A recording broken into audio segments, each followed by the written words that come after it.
जय गुरु. जय गुरु. जय गुरु.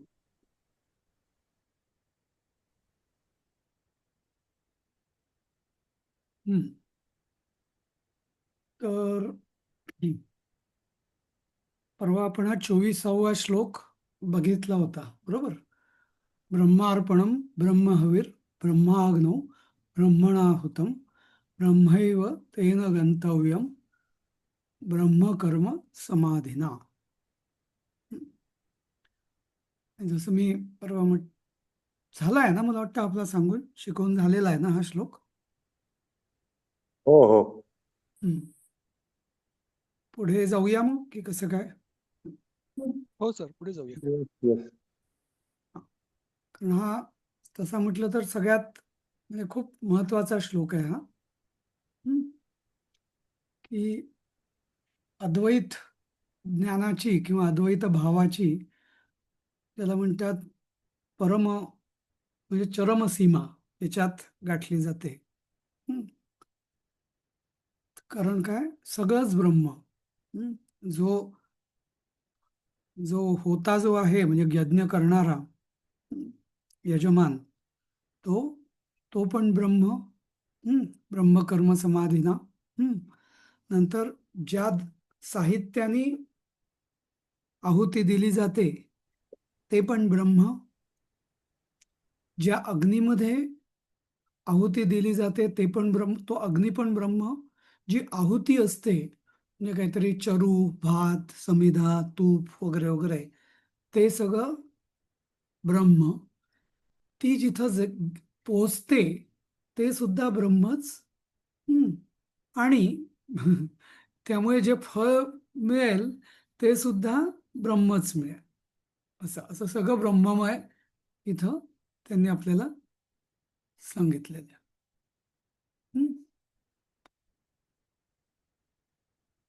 आणि म्हणजे आता पुढचे जे 8-10 श्लोक आहेत, मला वाटतं 7-8-9 श्लोक, ते सगळे यज्ञावरती आहे, यज्ञ या संकल्पनेवर आधारित आहेत. आणि म्हणजे जसं म्हटलं जातं की आर्य संस्कृती किंवा सनातन धर्म, यज्ञ संस्था ही एक महत्वाची संस्था होती किंवा यज्ञक संकल्पना ही एक प्रमुख संकल्पना होती. तर यज्ञ म्हणजे काय, तर संस्कृतमध्ये हे 4 शब्द आहेत. म्हणजे एक दान म्हणजे देणे, दुसरा त्याग, त्यज, त्यज धातूचं, तिसरा यज म्हणजे यजन करणे, आणि चौथा हू म्हणजे आहुती देणे, हुत, हवी, हे सगळे होता. हे सगळं हू धातूपासून, त्याअर्थी हू धातू, हू जुहोती आणि यज यजती हे दोन्ही सोबत तसे समानार्थी आहेत. पण त्यातही जो यज्ञामध्ये म्हणजे हे उत्तरोत्तर याचं महत्व वाढत जातं.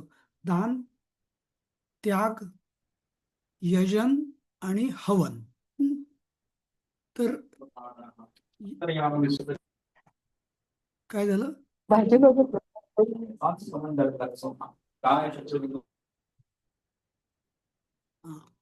तर उत्तरोत्तर म्हणजे आपली ममता किंवा अहंता चालली जाते. दानामध्ये अहंकार असतो, त्यागामध्ये सुद्धा थोडासा अहंकार असू शकतो.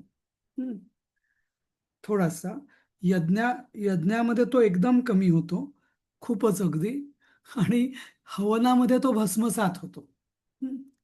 त्यामुळे या सगळ्याला यज्ञ आणि हवनाची जी उपमा दिली जाते, हवनामध्ये म्हणजे काय, जे हवन केलेलं असतं त्याची पूर्ण राख होऊन जाते, की अग्निमय होऊन जातं ते.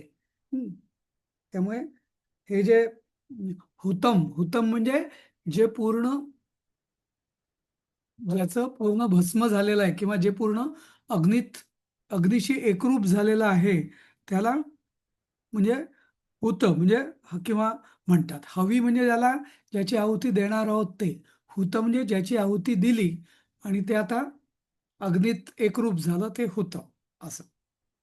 तर असं पूर्ण हे सगळं सर्वव्यापी ब्रह्म म्हणजे काय शेवटी सर्वव्यापी जे तत्व ते ब्रह्म. तर असं सगळं सर्वव्यापी अविनाशी अशा तत्वामध्ये सगळं विलीन होतं आणि सगळे तेच आहे असा हा या श्लोकाचा हे आहे. हम्म. याच अर्थाचा एक श्लोक गीतेमध्ये पुढे 9व्या अध्याय मला वाटतं 9व्या अध्यायात पण येतो. हम्म.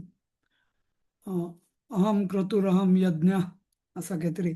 उषाताई तुम्हाला माहिती असेल ना, पाठ असेल ना, अहम क्रतुरहम यज्ञ, हो. जिथे अहं कृष्ण सांगतो क्रतुमहि की यज्ञस्य धाहमहमौषिधम् मन्त्रोऽहमहमेवाजमहमग्निरहं हुतम्. बरोबर. तर इथं ब्रह्म म्हटलेलं आहे, तिथे कृष्ण म्हणतोय अहम. अहम म्हणजे परमात्मा या रूपाने. हम्म. हो.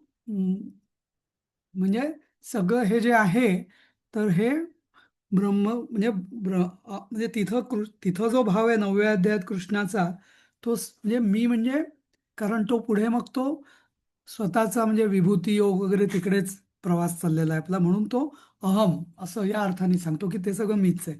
पण इथे जो कन्सेप्च्युअल म्हणजे तात्विक जे विवेचन आहे की हे सगळं म्हणजे, आणि ही आपल्या संस्कृतीची एक विशेषता आहे की इथं स्वार्थाला महत्व नाहीये. इन्व्हेस्टमेंट ग्रुप म्हणजे किंवा मटेरियलिझम, भौतिकवादाला, चंगळवादाला अजिबात हे नाही. सगळ्यात सगळ्यात महत्व आहे यज्ञाला आणि हवनाला. हं. त्यामुळे हा श्लोक जो आहे दोन्ही दृष्टीने, एक अद्वैत भाव आणि दुसरं म्हणजे परमोच्च आपल्या पुरुषार्थ किंवा जीवनाचं परमोच्च कर्तव्य काय, तर यजन किंवा हवन या अर्थाने. ते पुढे बघू आपण. आता मग यज्ञाचे निरनिराळे प्रकार वगैरे पण आहेत, तर ते पण आपण बघूया.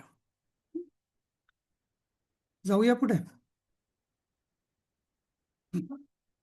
तर आता हे म्हणजे पहिल्या या श्लोकामध्ये त्यांनी सगळ्यात पहिल्यांदा यज्ञ म्हणजे काय, म्हणजे यज्ञाची परमोच्च अवस्था, परमसीमा म्हणजे काय, तर सगळंच ब्रह्म हे सांगितलं.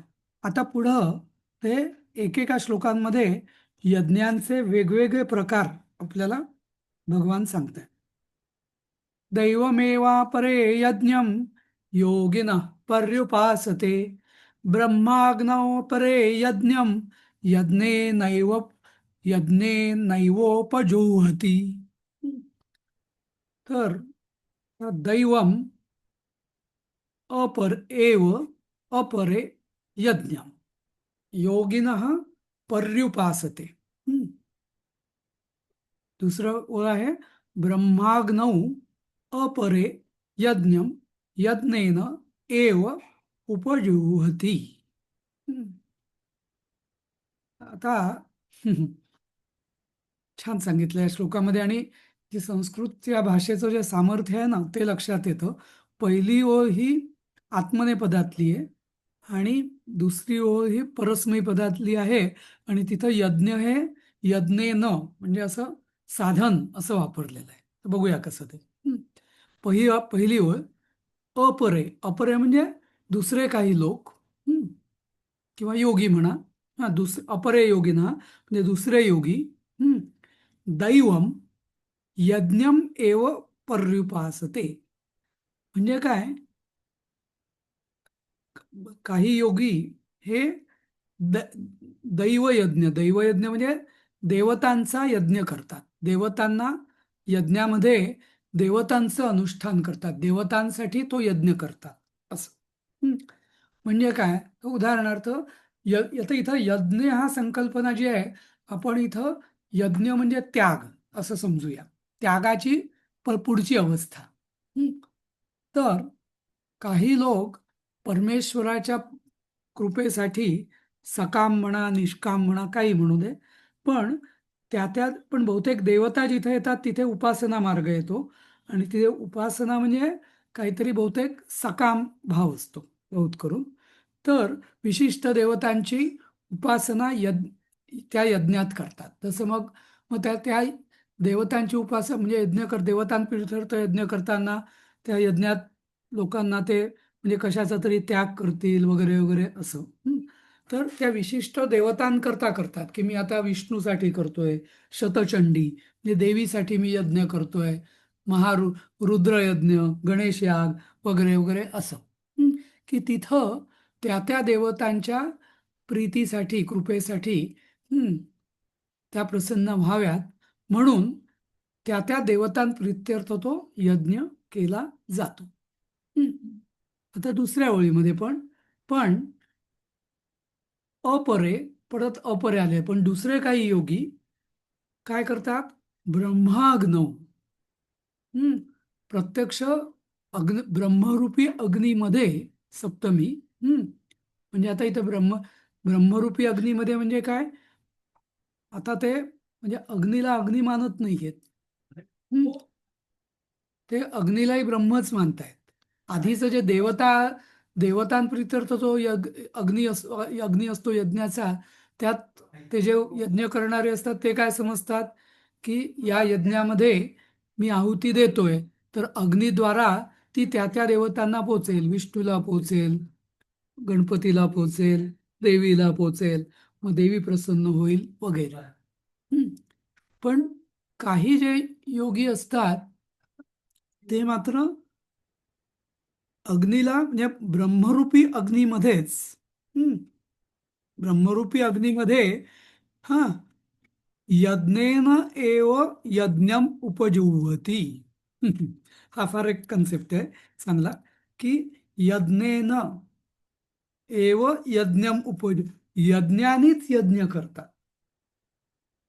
म्हणजे काय की त्यांचं पूर्ण जे जीवन असतं ते यज्ञमय असतं, त्यागरूप असतं आणि त्या जीवनाचंच ते परत त्या ब्रह्मरूपी ब्रह्माग्नीमध्ये परत यज्ञ म्हणजे आहुती देतात. उपजिह्वती म्हणजे काय आता उपजिह्वती आणि नुसतं जुह्वती पण म्हणू शकले असते ते भगवान, पण उपजिह्वती म्हणजे काय की अगदी जवळ म्हणजे त्या ब्रह्माग्नीमध्ये आणि त्यांच्या स्वतःमध्ये काही अंतर नाहीये, ते त्याच्या जवळ बसून तिथेच करतात असं. हं. आणि यज्ञेन एव यज्ञम उपजीवती म्हणजे यज्ञाचीच आहुती यज्ञामध्ये दिली जाते. तर यज्ञाची आहुती आपल्याला म्हणजे कन्सेप्च्युअली असा प्रश्न पडेल की यज्ञाची आहुती यज्ञात कशी देणार. हं. तर त्याचं उत्तर असं आहे की त्यांचं जे काय म्हणजे यज्ञरूपी किंवा त्यागरूपी जे कर्म असतं तो त्याग सुद्धा तो त्याला अर्पण करतात. हं. म्हणजे जसं उदाहरण द्यायचं झालं तर बऱ्याचदा आपण बघतो की अगदी म्हणजे मोठे लोक असतात त्यांना काही त्यांचा सत्कार होतो, पारितोषिक होतं, काहीतरी मिळतं त्यांना 1,00,000 रुपये, 1,00,00,000 रुपये काय जे काय असेल ते. हं. पण ते एवढे त्यांचं हे असतं की त्या 1,00,000मध्ये म्हणजे मिळालेल्या बक्षिसामध्ये अजून स्वतःचे 10,000 टाकून ते परत म्हणजे त्यांच्या कार्याला ते त्यात अर्पण करतात. नाही का? तर म्हणजे असं मी एकदम मला चटकन उदाहरण आठवलं म्हणून की ते त्यांना जे आधी जे काय कार्य केलेलं असतं ते त्यांनी त्यागरूपच केलेलं असतं. त्या त्यागाचं जे काय फळ मिळतं, जे काय अपेक्षा नसतेच, पण जे काय मिळतं त्यात सुद्धा ते अजून स्वतः त्याग करून परत त्यात ते यज्ञामध्ये म्हणजे अजून त्याग करतात. म्हणून यज्ञेन एव यज्ञम उपजीवती यज्ञाच्या द्वाराच यज्ञात परत आहुती देतात, हवन करतात. हं. आणि इथं ब्रह्माग्नो म्हटलेला आहे तर त्यामुळे हा हा जो यज्ञ आहे यांचा उपजीवती तर हा लौकिक किंवा भौतिक यज्ञ नाहीये. हा सगळा मानसिक म्हणा किंवा म्हणजे मानसिकच म्हणता येईल. म्हणजे स्थूल यज्ञ नाहीये, सूक्ष्म किंवा कारणरूप असा यज्ञ आहे. हं. भौतिक तिथे तुम्हाला त्याचं म्हणजे काय यज्ञकुंडन समिधा वगैरे दिसणार नाही कारण त्याची त्यांना गरजच नसते. त्यांच्या दृष्टीने म्हणजे ब्रह्म हेच यज्ञाचा अग्नी आहे आणि त्या ब्रह्मामध्येच जे काय ब्रह्मरूप त्यांचा त्याग असेल तो त्याग परत ते त्या ब्रह्मातच अर्पण करतायत असं. आणि शिवाय ते दूर जात नाहीयेत, त्याच्यापासून ते वेगळे नाहीयेत म्हणून उपजीव होती असं. तर इथं एकनाथ महाराजांनी याच्यावरती असं म्हटलेलं आहे की म्हणजे बऱ्याच लोकांचा म्हणजे यज्ञ करतात, अरे मी शतचंडी करतो, हे करतो, ते करतो, म्हणजे यज्ञ कुठलाही म्हणा. पण वास्तविक त्यांना हे कळत नाही. भगवान म्हणतात की त्यांना हे कळत नाही की ते कोणालाही जरी देत असले तरी ते शेवटी मलाच पोचतं. पण ते पोचतं मला, पण त्यांचा भाव मात्र मी काहीतरी अमुक एक देवतेला संतुष्ट केलं आणि म्हणून ती देवता मला तेवढं फळ देईल, म्हणजे सीमित किंवा क्षुद्र फळ देईल एवढाच असतो. वास्तविक त्यांनी मलाच दिलेलं असतं, कारण ते मलाच पोचतं. जसं आकाशात पतितम तोयम यथा गच्छति सागरम सर्व देव नमस्कार केशवम प्रतिगच्छती, तसं मलाच मिळतं ते. पण यज्ञ करणाऱ्याचा भाव मात्र तो नसतो. नाही का? तर तो भाव असणं हे फार आवश्यक आहे. जसं आणि मग ब्रह्मयज्ञ होतो. म्हणजे जो काय तो म्हणजे त्यांची जी उपासना असेल त्या उपासनेचा ब्रह्मयज्ञ कसा करायचा, तर आपलं जे अल्टिमेट हे आहे त्याचं स्मरण, परमात्म्याचं किंवा ब्रह्मरूपी परब्रह्माचं सतत स्मरण ठेवणे, ते ठेवलं तर त्या कामाचा किंवा कर्माचा ब्रह्मरूपी किंवा ब्रह्मयज्ञ होईल. असं तसं एक म्हटलं जातं ना, एक मागे मी खूप पूर्वी सगळ्यांनी वाचलं असेल बहुतेक ते, की म्हणजे एक जण काहीतरी दगडावर आपलं म्हणजे कोरत होता, काहीतरी घाव घालत होता. हा तर एकाला बाहेरच्याने कोणाला त्यांनीला विचारलं, काय करतोय? नाही, दगड फोडतोय. कशा करता? नाही, एक काहीतरी मला सांगितलंय दगड फोडायला असं असं म्हणून. दोघांनाही तेच काम दिलं होतं. मग दुसऱ्याला विचारतो, तो काय करतोय? नाही, मी देव घडवतोय. विठ्ठलाची किंवा कृष्णाची मूर्ती घडवतो. तर एकाच्या दृष्टीने तो नुसता दगड ठोकत होता, दगडाला छिलत होता. पण दुसऱ्याच्या दृष्टीने तो त्या दगडापासून म्हणजे विठ्ठल किंवा कृष्ण त्याची निर्मिती तो करत होता. म्हणजे त्याचा भाव वेगळा, याचा भाव वेगळा. तर तसंच म्हणजे आधीच्या ज्या देवता यज्ञ वेगळा आणि ब्रह्मयज्ञ वेगळा. इथं असं या दोन ओळींमध्ये दोघांचा फरक एकदम सांगितलेला आहे. समजलं? सर ह्याच्यामध्ये थोडीशी भर घालून एके ठिकाणी भगवंतांनी असं म्हटलंय की एक एक म्हणजे जे मिनिट एक असे मिनिट देवते. एक मिनिट हो उषा, सर. ते माझं जरा हा एक मिनिट हा जस्ट.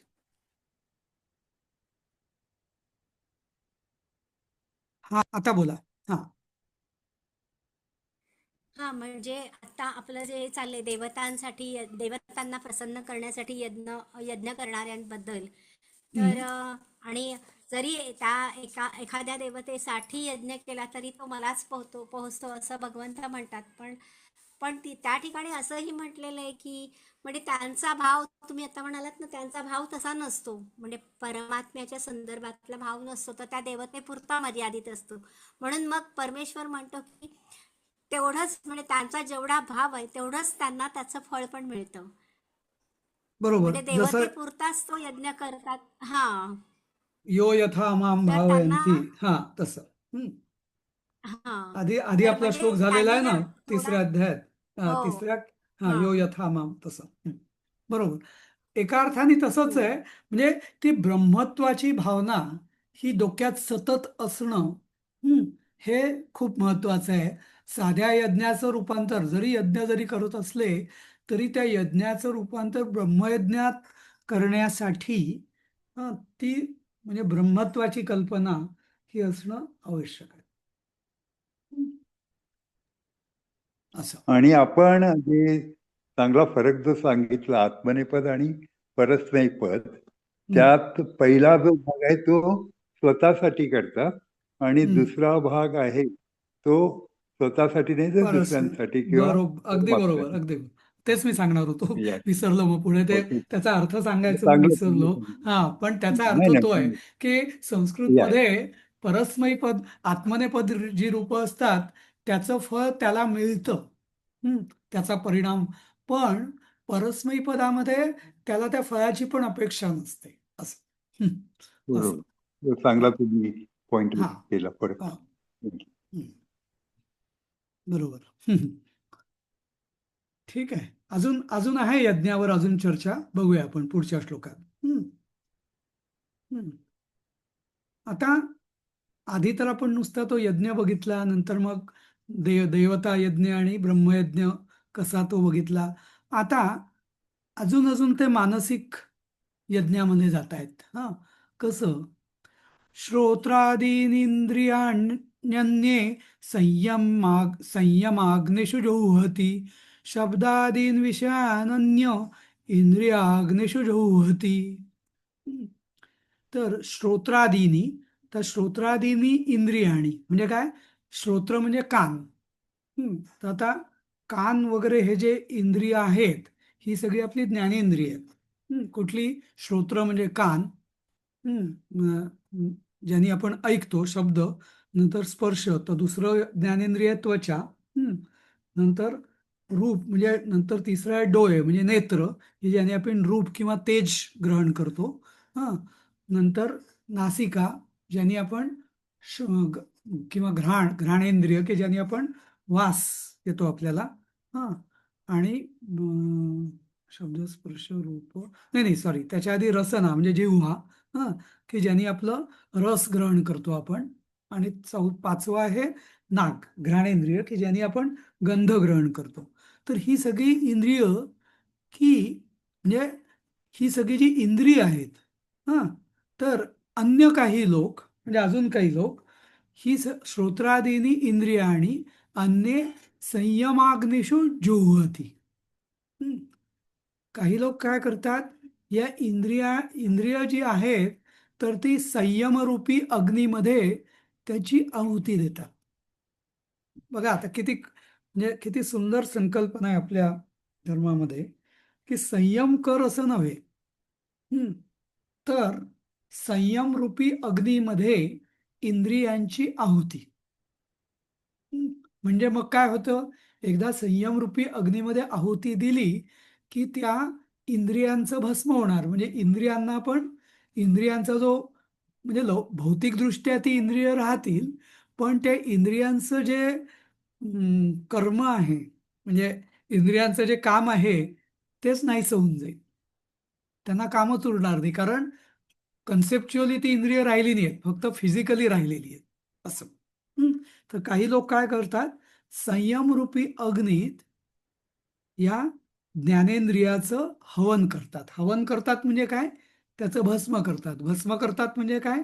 भौतिकदृष्ट्या नव्हे, तर सूक्ष्मदृष्टीने त्याचा जो गुण असतो प्रत्येक इंद्रियाचा, किंवा त्याचा जो गुणधर्म असतो ग्रहण करण्याचा, ते ज्ञान ग्रहण करण्याचा, तोच तो भस्मसात करतात. त्याला मग मग ज्ञानेंद्रियांना काही कामच उरत नाही असं. त्यामुळे मन, जसं आपण म्हणतो की मजूर संपावर गेले तर कारखाना चालतच नाही, तसं मन हा फॅक्टरीचा मालक आहे, कारखान्याचा. पण मन सांगणार कोणाला? कारण हे या सगळ्यांना कायमची सुट्टी दिली आहे, कायमचं संपावर पाठवलेलं आहे. या पाची ज्ञानेंद्रियांना असं. त्यामुळे तो जो कारखाना, फॅक्टरी असते सतत ग्रहण करायची, हां, काय काय, आणि मग डोक्यात सगळे मग विषय वगैरे, तर ती संयम अग्नीमध्ये बंद करून टाकलं. हा एक प्रकार झाला. तिसरा प्रकार झाला यज्ञाचा. आता अजून याच्या पुढचा अजून एक गमतीशीर प्रकार आहे. हां, कारण हे हे म्हणायला सोपं आहे, बरोबर, की संयमाग्नीमध्ये आपली सगळी ज्ञानेंद्रिय भस्मसात करा. पण शक्य आहे का हे तसं सामान्य लोकांना? बहुतेकांना किंवा 99.99 शक्यच नाही, बरोबर आहे. मग दुसरा उपाय काय? शब्दादीन विषयान अन्य इंद्रियाग्निषु जुह्वति. तर आता या दुसऱ्या ओळीत काय अर्थ आहे? की ठीक आहे, तुम्ही इंद्रियांना भस्मसात नाही करायचं ना, नका करू. इंद्रिय राहू द्या, त्यांना त्यांचं काम करू द्या. पण मग काय करा? की शब्दादीन म्हणजे काय? शब्द, स्पर्श, रूप, रस, गंध या ज्या तन्मात्रा असतात, तन्मात्रा म्हणजे सेन्सेस, त्याच्या भावना असतात. हां, त्या भावनाच त्या भावनांचं हवन करा, म्हणजे त्या भावनांना भस्मसात करा. इंद्रियांना काम करू द्या त्यांचं. हां, पण त्या भावनांना मनापर्यंत पोचवू नका. इंद्रियांच्या पुढं मन आहे, बरोबर? पण तर मग इंद्रियरूपी अग्नीमध्ये, या सगळ्या पाची इंद्रियरूपी अग्नींमध्ये ही सगळ्या ज्या ज्ञानेंद्रियांद्वारा जे ज्ञान ग्रहण केलं जातं,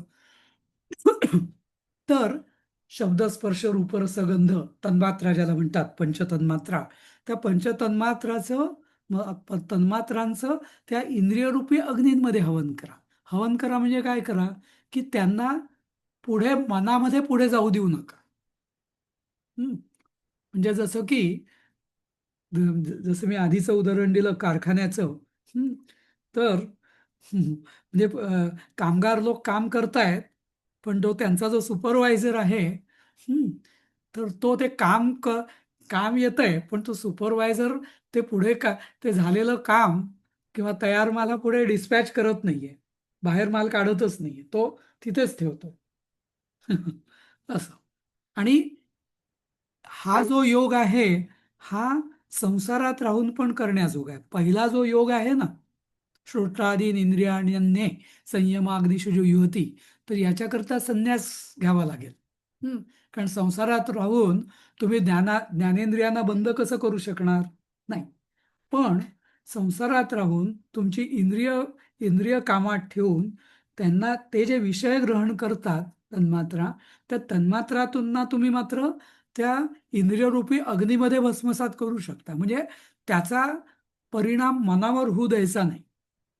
म्हणजे याचा अर्थ काय, की उदाहरण, मी एखादी चांगली गोष्ट बघितली डोळ्यांनी समजा, आणि दुसरं वाईट गोष्ट बघितली, दोन्हीचा माझ्या मनावर परिणाम नाही झाला पाहिजे.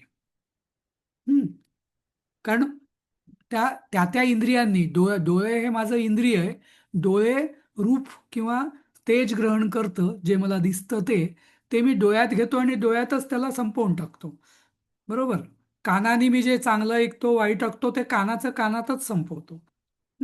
चांगले वास वाईट वास नाकाने घेतो, नाकातच संपवतो. जिभेमध्ये जे मला जीभ काही चांगलं म्हणजे चवदार, बेचव काही जे अन्न असेल, ते जीभ घेते आणि जिभेतच संपवते. त्याचा माझ्या मनावर, डोक्यावर, माझ्या भावना उचंबळूत येणार नाही अजिबात.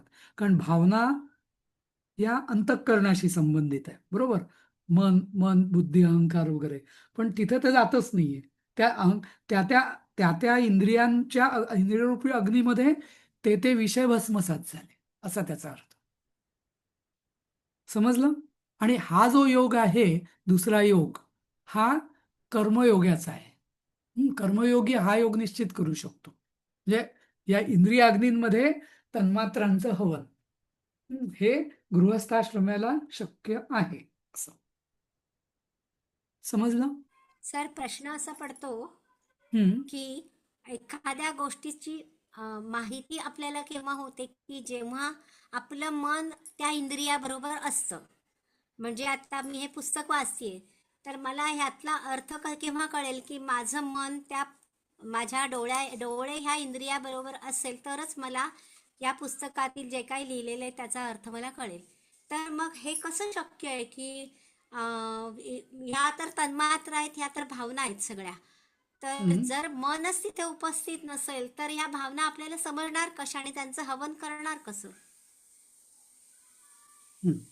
त्याचं उत्तर असं, तुम्ही म्हटलं की मन आणि भावना, त्या ऍक्च्युअली ना याच्यात तीन तीन प्रकार आहेत, बरोबर? आता आपण चित्राचं नाही, आपण जिभेचं उदाहरण घेऊया. उदाहरणार्थ मी श्रीखंडाचं एक बोट जिभेला लावलं, बरोबर? आता जिभेमध्ये काय असतात, कुठली ती हे असतात ना, कुठल्या सेल्स म्हणतात त्याला, की ज्या चवीचं ज्यांनी ज्ञान होतं, बरोबर? काहीतरी त्याला टेस्ट विसरलो मी. बर्ड्स हा टेस्ट बर्ड्स टेस्ट असतात. बर्ड्स टेस्ट बर्ड्स असतात, बरोबर? तर त्या टेस्ट बर्ड्स ज्या आहेत, त्यांचं काम काय असतं, की त्या ग्रहण करून मेंदूला, आता मेंदू आपण म्हणतो ब्रेन वगैरे, पण ऍक्च्युअली त्या ब्रेनला जातात, पण त्या आणि म्हणजे मेंदूला म्हणजे बुद्धीपर्यंत, आणि बुद्धी लगेच मनाला संदेश देते, हं, की अरे मी गोड खातोय, छान आहे, आता मग माझं मन लगेच आनंदात उडायला लागतं. बरोबर. पण त्या म्हणजे इथे ऍक्च्युली आपल्याला दोन भाग करायला पाहिजे. कम्युनिकेशन जे आपलं ब्रेन पासून, म्हणजे ब्रेनचा इफेक्ट जो मनावर होतो ना, म्हणजे बुद्धी ठीक आहे, पण मनावर त्याचा परिणाम नाही व्हायला पाहिजे. म्हणजे टेस्ट बर्ड्स त्यांचं काम करतील, पण त्याचा पुढं मनाला सिग्नल जायला नको असं. हा म्हणजे म्हणजे असं उदाहरण. म्हणता येईल का सर की हं, समजा एखादी भाजी खाल्ली आपण आणि हा त्या भाजीमध्ये मीठच नाहीये, हा तर ते मीठ नसलेला जो भाव आहे तो व्यक्त नाही करायचा किंवा तो तसाच पचवायचा, नाही नाही नाही, दोन दोन असं गोष्टी आहे. म्हणता येईल दोन का? नाही, नाही. दोन गोष्टी. आता आता उदाहरणार्थ मी सांगतो. व्यक्त न करणं म्हणजे आपलं मन दाबून ठेवणं आहे. हा, मग तो परत तो अच्छा, मिथ्याचार हो हो. झाला. हा. हा. जसं आपण कुठेतरी एकदम मोठ्या ठिकाणी गेलो आणि जिथे आपण एखादा पदार्थ काही असला तरी आपण चुपचाप काही बोलत नाही, पण तेच घरी असू तर आपण लगेच आकांतांडव करू, असं कसं झालं म्हणून, नाही का, म्हणजे व्यक्त करू. हो हो. तिथेही आपल्याला राग आलेला असतो किंवा चिडचिड झालेली असते आपली, पण ती व्यक्त करत नाही. तसं अपेक्षित नाही इथे.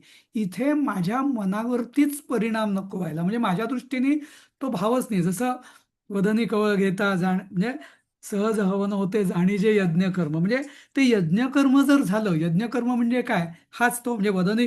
इथे हा जो भाव आहे ना, शब्दादीन विषयानन्य इंद्रियाग्निषु जुह्वती, हा जो आहे हा भाव त्या वदनी कवळ घेताच्या श्लोकामध्ये आपल्याला येतो. हं, सहज हवन होते जाणी जे यज्ञकर्म, ते जर त्याची भावना जर त्याचा परिणाम जर माझ्या मनावर झाला तर ते यज्ञकर्म होणार नाही.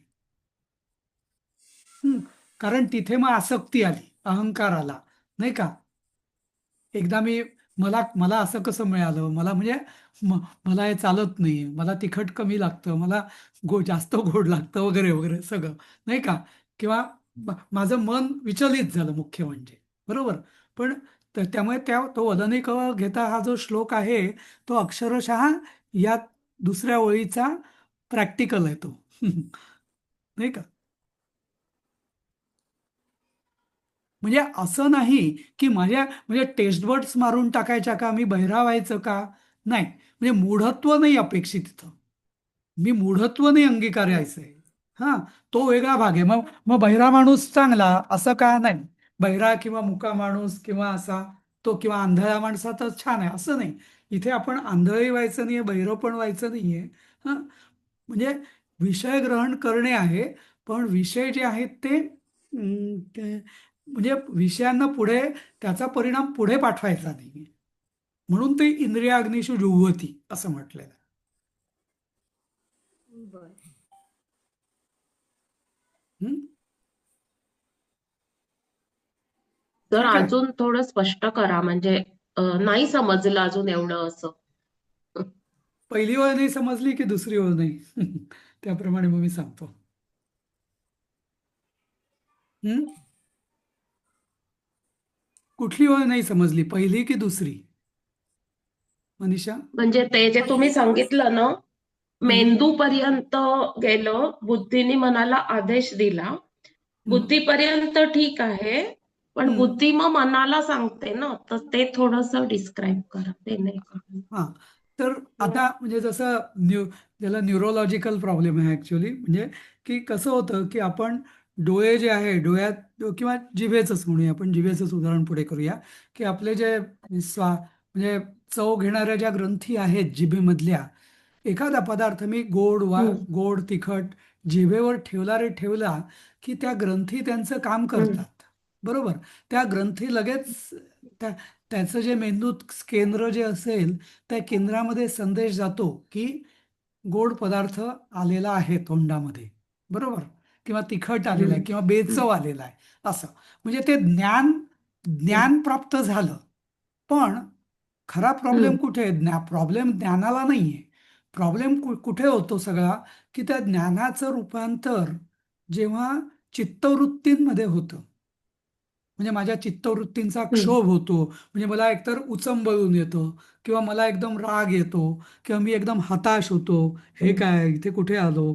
तर हे जे तर आता इथं ज्ञानाचा संबंध आहे का, टेस्ट बर्डचा संबंध आहे का? नाही. टेस्ट बर्डनी त्यांचं काम करून त्या नाही. मोकळं झाल्या. हा, पण पुढे जे मेंदूतनं जे म्हणजे आणि त्या मेंदूतल्या त्यांच्या केंद्रात ते सांगतात की हा आता गोड आहे जरा पण तो बुद्धीला काही फरक पडत नाही गोड आहे की तिखट आहे की काय. खरा फरक कुठे पडतो? जेव्हा ती बुद्धी मनाला सांगते ना, आणि मग म्हणजे चित्ताला. आता नुसतं मन नाही म्हणणार मी, चित्त म्हणेल. कारण चित्तामध्ये काय, म मन आणि अहंकार हे दोन्ही येतात. हं? आणि मन आणि अहंकाराचा मग जो खेळ सुरू होतो, हं, त्यांनी आपल्या सगळ्या आपण विचलित होतो. हं? बरं. मग तिथे हम्म. माझा स्वार्थ, मला आवडणं, माझं महत्व, नाही का, म्हणजे मी कोणीतरी हम्म. मोठा आहे असं. तर तो जो ते जे ट्रान्समिशन आहे ना, बुद्धीतून पुढे जाऊ न देणं, याला म्हटलं जातं हा दुसरा योग. शब्दादीन विषयानन्य इंद्रियाग्निषु जुह्वति असं. समजलं? ओके. हं. हम्म. पहिल्या ह्याच्यात काय आहे ना. मला वाटतं हे हा, पतंजली योगसूत्रामध्ये एक हे आहे चित्तवृत्ती निरोध दॅट इज योगा डेफिनेशन आहे ते. मला वाटतं तेच बोलतोय आपण, बरोबर?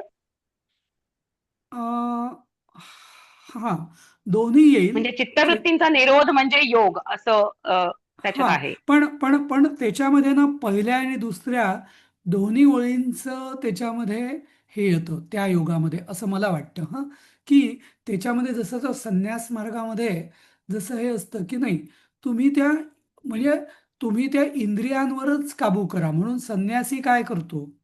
हं, संन्यासी जंगलात का जातो? किंवा त्याला संन्यासाला गावात राहणं निषिद्ध का आहे?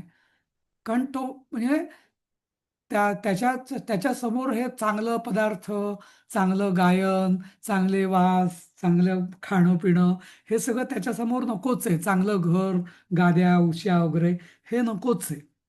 म्हणून तो पण त्याच्याही करता पण तो संन्यास मार्गही म्हणजे परत प्रॉब्लेमच आहे.